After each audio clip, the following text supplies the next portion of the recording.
Welcome to this explainer. Today, we're doing something a little bit different. We are looking at a single, incredibly tiny fragment of text that instantly triggers our deepest curiosity about places like Area 51. It's a completely minimalist source, but man, does it pack a punch. Okay, let's dive into this. There it is, the exact unedited source text, America's most secret military base, followed by a face screaming in fear emoji. And that's it. That is the entire source we're looking at today. It's literally just a handful of words and an icon, but look at the sheer impact of that brevity. I mean, it doesn't give you GPS coordinates, right? You aren't reading through a massive 50-page declassified dossier. Instead, it just bypasses your analytical brain completely and goes straight for your imagination. You know, when information is this stripped down, our minds just can't help but fill in those massive, gaping blanks. And for us, almost automatically, our minds default to the Nevada desert. We go straight to Area 51 and all that incredible lore surrounding it. Instantly, we're asking, where exactly is it? What are they really doing out there? Why is it totally off the grid? The complete lack of outside context is exactly what makes this text such an overwhelmingly powerful cultural trigger. So the crucial point is the massive contrast happening right here in the words themselves. On one hand, you have the phrase military base. Now, when you hear that, what pops into your head? You probably think of something standard, functional, earthly, right?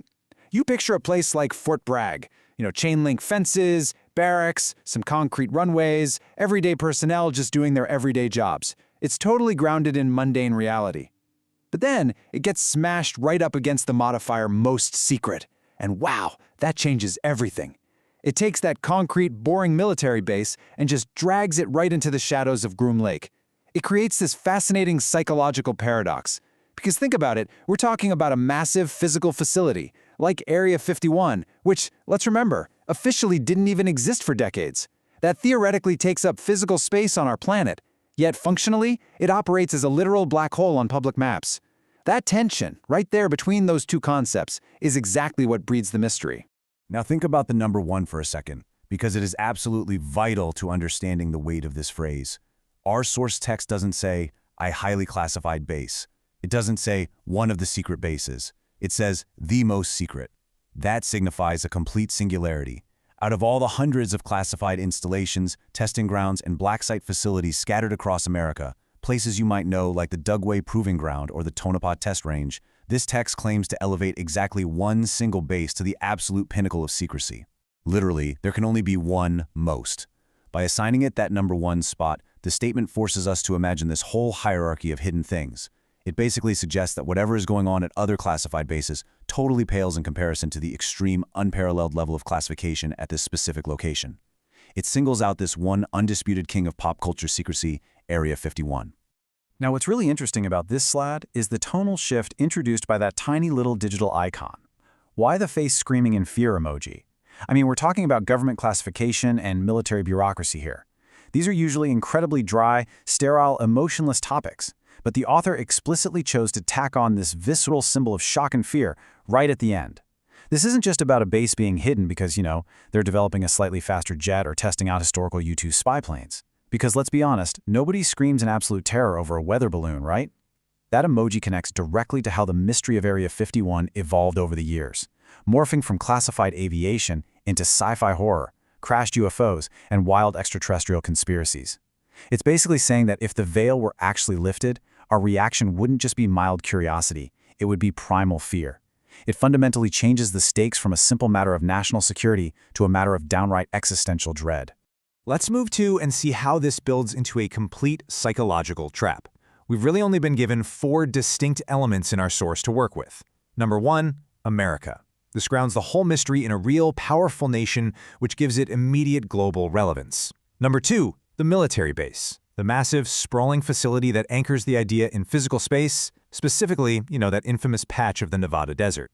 Number 3, extreme secrecy. That absolute status of compartmentalized operations that totally removes the facility from our everyday reality. And finally, number 4, shock and fear. The raw emotional reaction fueled by decades of conspiracy theories.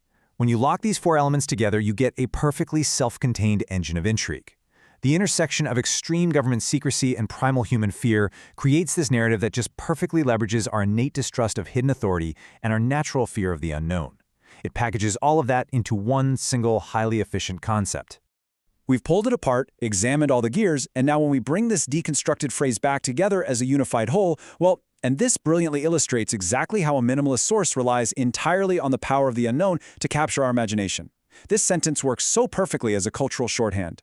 Notice how it doesn't even need to say the words Area 51, the architecture of the phrase itself does all the heavy lifting for us.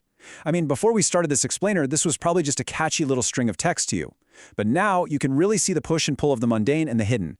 You can feel the heavy weight of that singularity in the word most.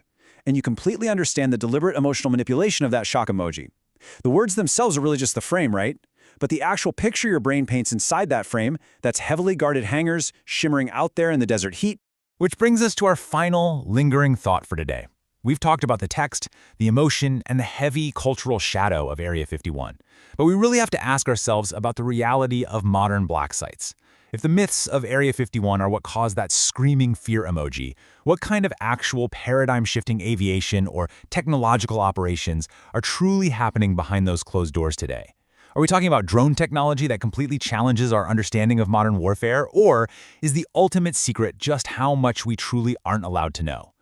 The source text doesn't give us the answer, and honestly, that is precisely its power. It leaves you pondering that massive gap between the lore and the reality. It leaves you hooked, challenged, and staring directly into the ultimate unknown. Thank you so much for joining me on this explainer today, and keep